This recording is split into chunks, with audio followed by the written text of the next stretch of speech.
ఘంటారావానికి స్వాగతం. ముందుగా ప్రధాన అంశాలు. పంట కాల్వలు, డ్రైన్ల మరమ్మతులపై జగన్ సర్కారు నిర్లక్ష్యం. కృష్ణా గోదావరి డెల్టాల్లో 5 లక్షల ఎకరాలు ముంపుమయం. 3000 కిలోమీటర్ల మైలురాయిని చేరిన లోకేష్ యువగళం పాదయాత్ర. నేడు తుని నియోజకవర్గంలో పైలాన్ ఆవిష్కరణ. 370 అధికరణ రద్దు పిటిషన్లపై నేడు సుప్రీంకోర్టు తీర్పు.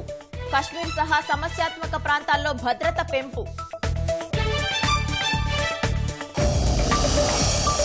ఈ నెల 19న ఇండియా కూటమి భేటీ. సీట్ల పంపకం, భాజపాను ఎదుర్కొనే అంశాలపై చర్చ.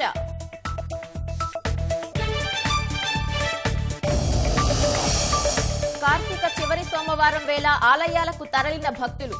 పుణ్య స్నానాలాచరించి మహిళల పూజలు.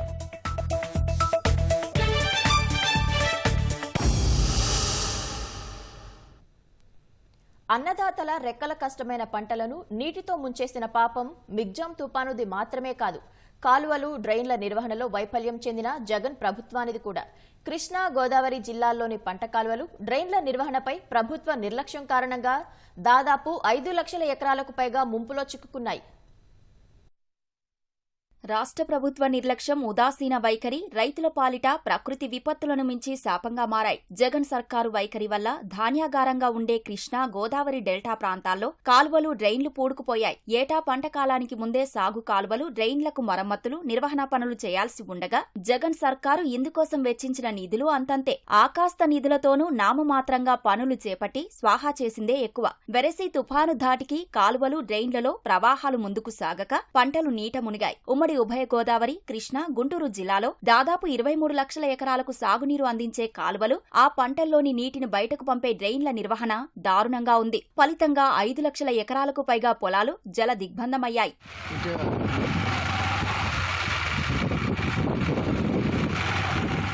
రాష్ట్రంలో మురుగు కాలువలు ఎంత దుర్భరంగా ఉన్నాయో కాకినాడ జిల్లా తాళ్లరేవు మండలంలోని ఈ కాలువను చూస్తే అర్థమైపోతోంది. సుంకరపాలెం నుంచి లచ్చిపాలెం వరకు 5 కిలోమీటర్ల మేర ఉన్న మురుగు కాలువ గుర్రపు డెక్కతో మూసుకుపోయింది. 6 అడుగుల వెడల్పు ఉండాల్సిన కాలువ 2.5 మీటర్ల గట్టు ఆక్రమణలో చిక్కుకుంది. మురుగు కాలువలోని ముంపు నీరు ఆత్రేయ గోదావరిలోకి వెళ్లకపోవడంతో 2000 ఎకరాల్లో పంట నీట మునిగింది.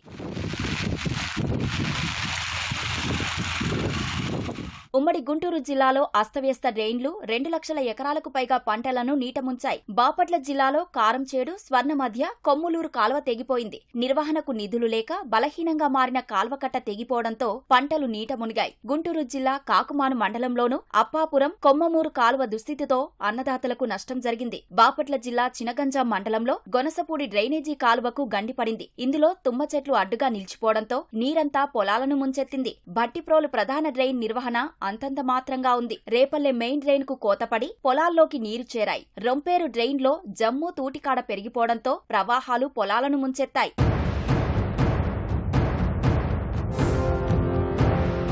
ఉమ్మడి కృష్ణా జిల్లాలో వ్యవసాయ శాఖ అంచనాల ప్రకారమే 2,33,000 ఎకరాలు ముంపులో చిక్కాయి. గూడూరు మండలంలో 17 కిలోమీటర్ల మేర విస్తరించి ఉన్న వడ్లమన్నాడు డ్రైన్ గట్లకు సమాంతరంగా ప్రవహించింది. ముక్కలులోని వంతెన వద్ద గూడు అల్లుకుపోయి మురుగునీటి ప్రవాహానికి ఆటంకం ఏర్పడింది. మచిలీపట్నం సమీపంలోని శివగంగా మేజర్ డ్రైన్, లంకపల్లి కాలువ, మల్లవోలు, కుక్కలకోడు ఇలా మచిలీపట్నం నియోజకవర్గంలో అన్ని మురుగు కాలువలు అధ్వానంగా ఉన్నాయి. పెడన, గూడూరు మండలాల్లో 24.7 కిలోమీటర్ల మేర ఉన్న లజ్జబండ కాలువ ఇసుక మేటలు వేసేసింది.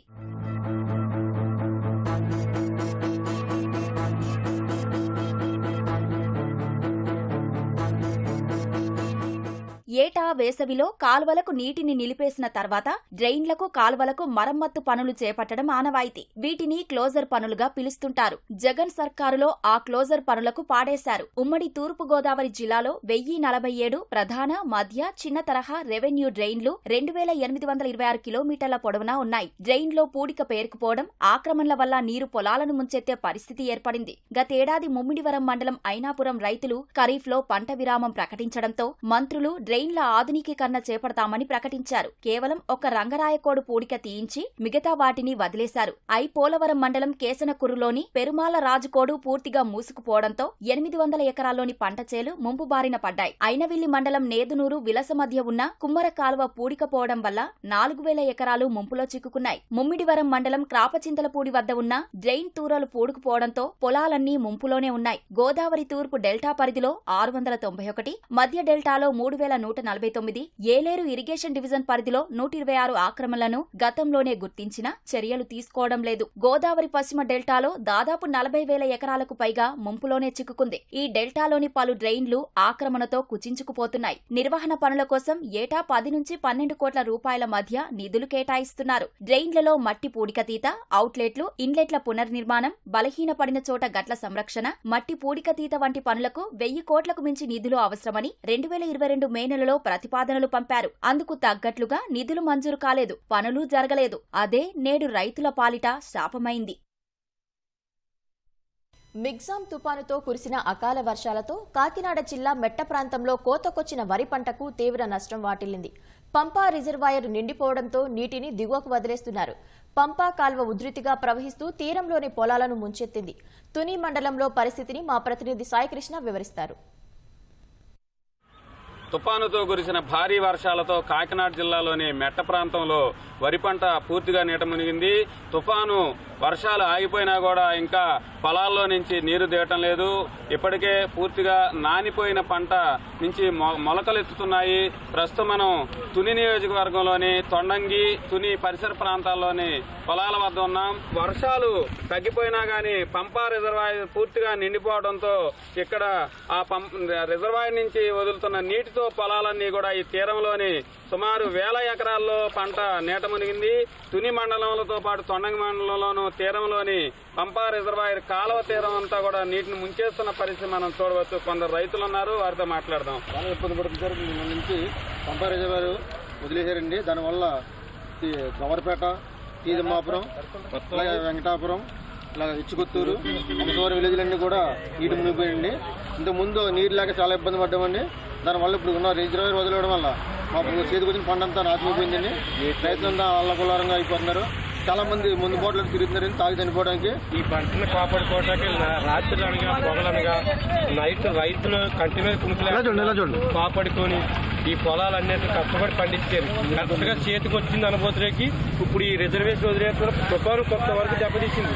కానీ రిజర్వేషన్ 5 గేట్లు ఒకే చుట్టూ లేపేయడం వల్ల నైట్ ఈ తుఫాను వల్ల ఈ చేనంతా పడిపోవటం, ఈ వరద అంతా ముంచేయటం జరుగుతుంది. స్వామి తెచ్చుకొత్తురు సార్ మాది. సేమ్ మొన్నటి కాక నీరు కోసం బాధపడ్డాం సార్.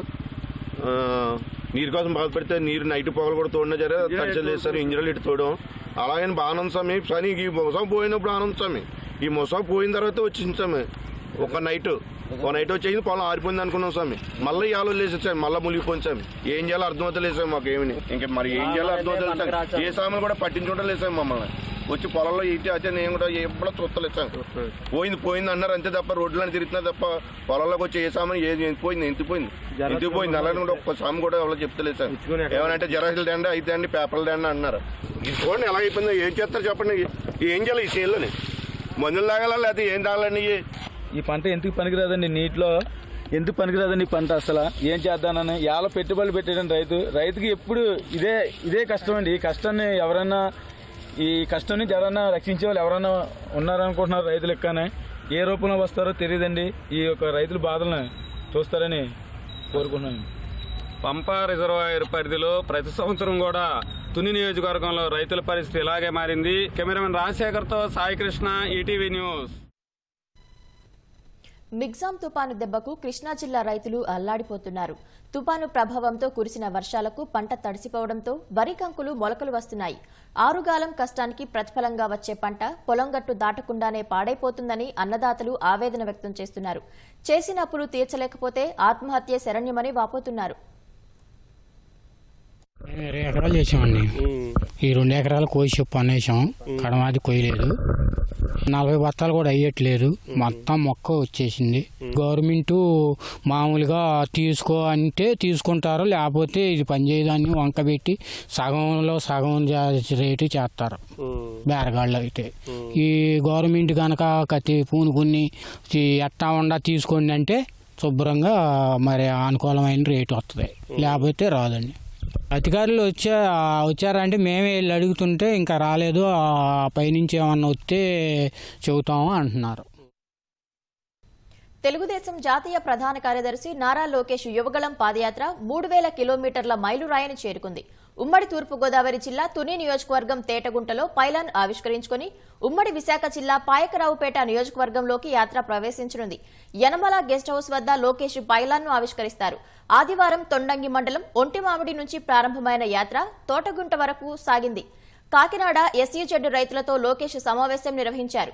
తెదేపా అధికారంలోకి రాగానే రైతులకు న్యాయం చేస్తామని హామీ ఇచ్చారు.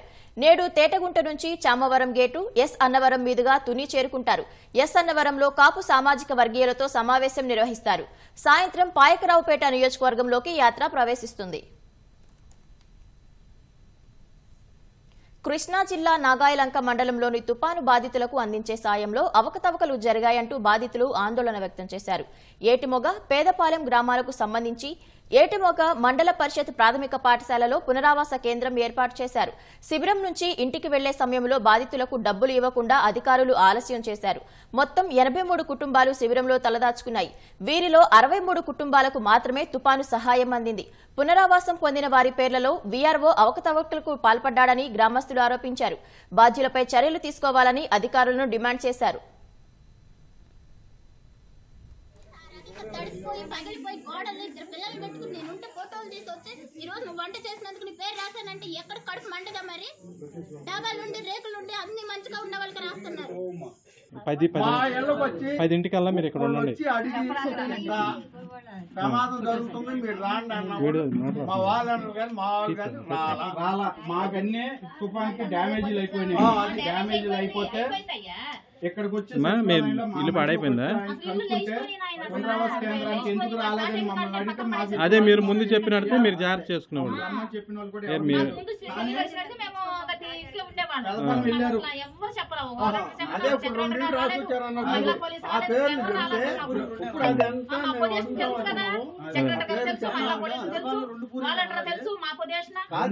డ్యామేజ్ అయ్యి వెళ్ళారు. హరిసేలంకమ్మ నా పేరు. నా మగదిక్కులేని ఇల్లు, నాది పూరిల్లు, నా 3 బిడ్డలు, నాకు ఒక కూతురు. మేము అందరం ఇంట్లోనే ఉంటాము.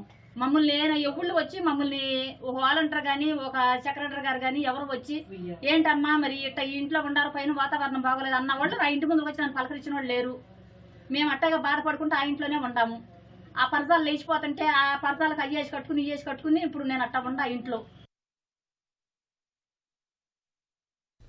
జమ్మూ కశ్మీర్ కు ప్రత్యేక అధికారాలు కల్పించే అధికరణ 370ని రద్దు చేయడాన్ని సవాల్ చేస్తూ దాఖలైన పిటిషన్లపై సుప్రీంకోర్టు ఇవాళ తీర్పు వెలువరించనుంది. సుప్రీంకోర్టు ప్రధాన న్యాయమూర్తి జస్టిస్ డివై చంద్రచూడ్ నేతృత్వంలోని 5 న్యాయమూర్తుల రాజ్యాంగ ధర్మాసనం తీర్పు ఇవ్వనుంది. 370 అధికరణ రద్దు చేస్తూ కేంద్రం తీసుకున్న నిర్ణయం రాజ్యాంగబద్దమా కాదా అని తేల్చనుంది. జమ్మూ కశ్మీర్ కు ప్రత్యేక అధికారాలు కల్పించే 370 అధికరణను 2019 ఆగస్టు 5న కేంద్రం రద్దు చేసింది. ఈ నిర్ణయాన్ని సవాల్ చేస్తూ సుప్రీంకోర్టులో పలు పిటిషన్లు దాఖలయ్యాయి. సెప్టెంబర్ 5న ఈ పిటిషన్లపై 16 రోజుల పాటు విచారణ జరిపిన అత్యున్నత న్యాయస్థానం తీర్పును ఇవాళ్టికి వాయిదా వేసింది. కేంద్రం తరపున attorney general R Venkataramani, solicitor general Tushar Mehta, senior న్యాయవాదులు పిటిషనర్ల తరపున కపిల్ సిబల్, గోపాల్ సుబ్రహ్మణ్యం, రాజీవ్ ధవన్, జఫర్ షా, దశంత్ దవే వాదనలు వినిపించారు. మరోవైపు సుప్రీంకోర్టు తీర్పు నేపథ్యంలో జమ్మూ కశ్మీర్ సహా సమస్యాత్మక ప్రాంతాల్లో భద్రతను కట్టుదిట్టం చేశారు. ప్రతిపక్ష ఇండియా కూటమి 4వ సమావేశం ఈ నెల 19న ఢిల్లీలో జరగనుంది. కాంగ్రెస్ ప్రధాన కార్యదర్శి జయరాం రమేష్ ఈ విషయాన్ని ప్రముఖ సామాజిక మాధ్యమం ఎక్స్ ద్వారా వెల్లడించారు. ఈ భేటీలో 2024 సార్వత్రిక ఎన్నికల్లో ప్రధాని మోదీని ఎదుర్కొనేందుకు మే నహీ హమ్ అనే ఐక్య నినాదంతో ముందుకు సాగాలని కూటమి పార్టీలు భావిస్తున్నట్లు కాంగ్రెస్ నేత తెలిపారు. సీట్ల పంపకం, ఉమ్మడి ఎన్నికల ర్యాలీలు ప్రధాన అజెండా అంశాలని పేర్కొన్నారు. భారతీయ జనతా పార్టీని ఎదుర్కొనేందుకు సహాయపడే సానుకూల అజెండాను ఖరారు చేయటం కూటమి ముందు ఉన్న అతిపెద్ద సవాలని కాంగ్రెస్ నేత తెలిపారు. కులగణన, ఎంఎస్పీకి చట్టపరమైన హామీ, కార్మికులకు సామాజిక భద్రత వంటి అంశాలను ప్రచారాస్త్రాలుగా చేసుకునే అవకాశం ఉందన్నారు.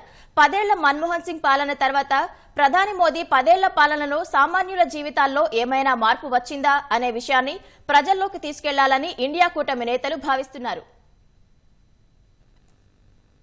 జేడీఎస్ అధ్యక్షుడు కర్ణాటక మాజీ సీఎం కుమారస్వామి మరోసారి సంచలన వ్యాఖ్యలు చేశారు. కర్ణాటకలో సిద్దరామయ్య ప్రభుత్వం కూలిపోవచ్చన్నారు. కాంగ్రెస్ కు చెందిన ఓ కీలక మంత్రి భాజపాలో చేరే అవకాశం ఉందన్న కుమారస్వామి కేంద్రం పెట్టిన కేసుల నుంచి బయటపడేందుకు ఆయన తీవ్రంగా యత్నిస్తున్నారని చెప్పారు. 50 నుంచి 60 మంది ఎమ్మెల్యేలతో కలిసి భాజపాలో చేరే అవకాశం ఉందని, ప్రస్తుతం కమలం పార్టీతో చర్చలు జరుపుతున్నారంటూ వ్యాఖ్యానించారు. కాంగ్రెస్ ప్రభుత్వం సవ్యంగా ఏమీ లేదని, ఎప్పుడు పడిపోతుందో తెలియదన్నారు. అయితే ఆ మంత్రి ఎవరో చెప్పాలంటూ విలేకరులు ప్రశ్నించగా చిన్న చిన్న నేతలు ఇలాంటి సాహసం చేయరని, ప్రభావవంతులైన వ్యక్తులు మాత్రమే చేయగలరంటూ సమాధానం దాటవేశారు. మహారాష్ట్ర మాదిరిగానే కర్ణాటకలోనూ ఏ క్షణమైన రాజకీయ పరిణామాలు మారే అవకాశం ఉందని కుమారస్వామి జోస్యం చెప్పారు. రాజస్థాన్లో కలకలం రేపిన రాష్ట్రీయ రాజ్పుత్ కర్ణసేన అధ్యక్షుడు సుఖ్దేవ్ సింగ్ గోగామేడి హత్య కేసులో కీలక నిందితులను పోలీసులు అరెస్టు చేశారు. రాజస్థాన్, ఢిల్లీ పోలీసులు సంయుక్తంగా చేపట్టిన ఆపరేషన్లో రోహిత్ రాఠోడ్, నితిన్ ఫౌజీ అనే 2 షూటర్లను చండీగఢ్లో అరెస్టు చేశారు. వారికి సహకరించిన ఉద్దమ్ సింగ్ ను కూడా పోలీసులు అదుపులోకి తీసుకున్నారు. సుఖ్దేవ్ సింగ్ ను ఈ నెల 5న జైపూర్లోని ఆయన నివాసంలో దుండగులు కాల్చి చంపారు. దర్యాప్తు చేపట్టిన పోలీసులు నిందితులు వాడుతున్న చరవాణుల ఆధారంగా చండీగఢ్లోని ఓ హోటల్లో బస చేసినట్లు గుర్తించి వారిని అరెస్టు చేశారు.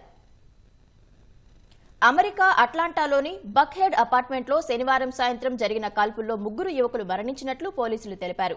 మృతి చెందిన 3 20 ఏళ్ల లోపు వారని చెప్పారు.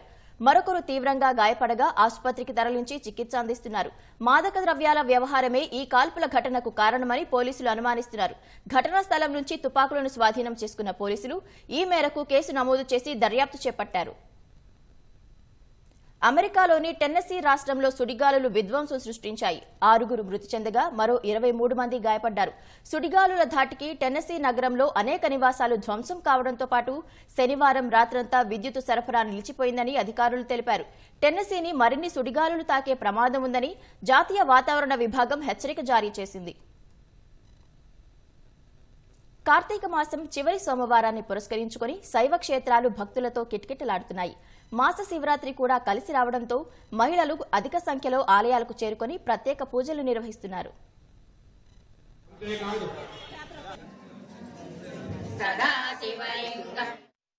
కార్తీక చివరి సోమవారం మాస శివరాత్రిని పురస్కరించుకుని భీమవరం జిల్లా నరసాపురంలోని శ్రీ పార్వతి కపిల మల్లేశ్వర స్వామి ఆలయంలో దీపోత్సవం, బిల్వార్చన, అఖండ దీపారాధన కార్యక్రమాన్ని వైభవంగా నిర్వహించారు. కోనసీమ జిల్లాలోని అంబాజీపేట, అమలాపురం, అయినవిల్లి ప్రాంతాల్లో ఏకదశ రుద్రుల శివాలయాలను దర్శించుకునేందుకు భక్తులు పెద్ద సంఖ్యలో తరలివచ్చారు. పశ్చిమ గోదావరి జిల్లాలోని శ్రీ సిద్ధేశ్వర స్వామి ఆలయంలో భక్తులు అభిషేకాలు నిర్వహించి మొక్కులు తీర్చుకున్నారు. ఆలయ ప్రాంగణంలో కార్తీక దీపారాధనలు చేసి పూజలు నిర్వహించారు. పాలకొల్లులోని పంచరామ క్షేత్రం శ్రీ క్షీర రామలింగేశ్వర స్వామి ఆలయంలో రుద్రాభిషేక పూజలు చేసి కార్తీక దీపాలు వెలిగించారు.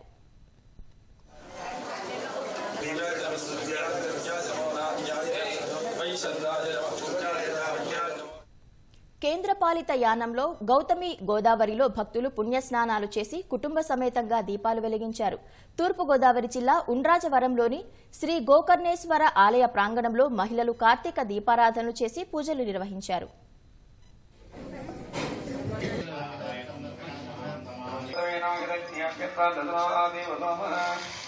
वक्त्रयुक्तं समर्पयामि।